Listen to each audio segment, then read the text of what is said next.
पुराणों की सबसे गहरी खाई से एक कथा उठती है। एक ऐसी कथा जिसे आर्षि मुनि धीमे स्वर में ही सुनाते हैं।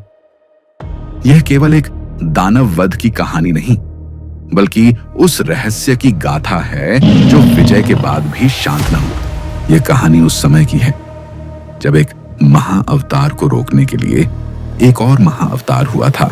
यह कहानी दो महाशक्तियों के युद्ध की है और उससे मचे तीनों लोकों में हाहाकार की है। आइए, बिना किसी देर के हम इस रहस्यमयी कथा की शुरुआत करते हैं और खोजते हैं उस प्रश्न का उत्तर। आखिर हिरण्यकशिपु के वध के बाद नरसिंह कहां गए?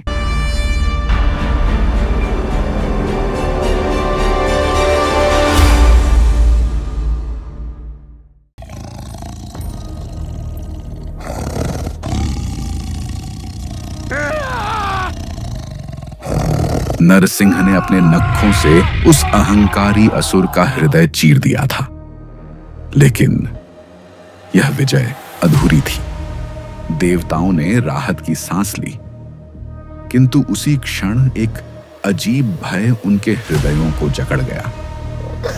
नरसिंह की आंखों में रक्त की ज्वालाएं अब भी नाच रही थीं।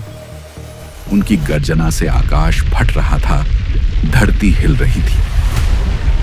यह विजय क्यों मृत्यु से भी भयावह प्रतीत हो रही थी?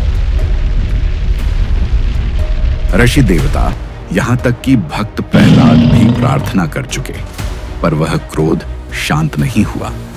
मानो नरसिंह का रूप स्वयं ब्रह्मांड को निगलने को व्याकुल था।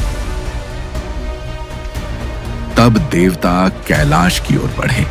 कहा जाता है उस दिन हिमालय की चोटी पर एक अजीब सन्नाटा छा गया था। देवताओं ने महादेव से प्रार्थना की, हे शिव, यह अग्नि हमें भस्म कर डालेगी, इसे शांत कीजिए।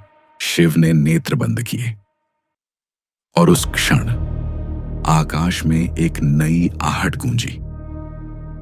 एक अज्ञात रूप प्रकट हुआ, न पूरी तरह सिंह, न पूर्णतः पक्षी। उसके विशाल पंख अंधकार को ढक रहे थे। उसका स्वरूप ऐसा था मानो प्रकृति ने स्वयं एक पहेली घड़ी हो।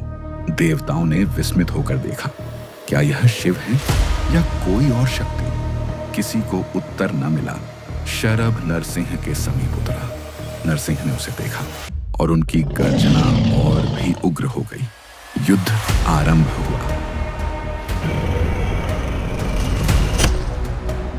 कई दिनों तक युद्ध चलता रहा और तीनों लोक में गर्जना होती रही।